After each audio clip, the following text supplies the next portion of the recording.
Smettila!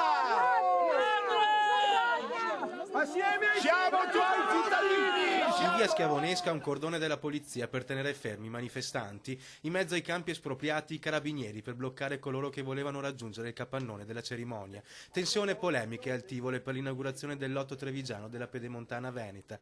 Tutto è iniziato alle 9:30 con l'arresto per resistenza pubblica ufficiale di un residente, 65enne, che aveva cercato di superare il blocco delle forze dell'ordine con un trattore. Poi urla e schiamazzi contro i politici dei comitati che manifestavano contro la Pedemontana. Siamo nelle mani dei poteri forti. Se qualcuno non ha capito cosa sono i poteri forti, questi sono i poteri forti. Siamo indignati di vedere uno spreco simile di territorio quando non serve sprecare questo territorio. I manifestanti sono arrivati da tutto il Veneto, ma non è la prima contestazione contro la realizzazione della Pedemontana Veneta. Abbiamo anche la preoccupazione di fare in modo che i cittadini capiscano che questa è un'opera che serve alla collettività, un'opera che ha una storia molto lunga, 20 anni, e voglio anche ricordare che ormai l'80% delle aree è stato ceduto volontariamente. L'opera è a favore di tutto il territorio, il problema è di alcune persone sicuramente, noi siamo attenti, abbiamo cercato, fatto il possibile per limitare i danni, i problemi agli interessati, agli espropriati,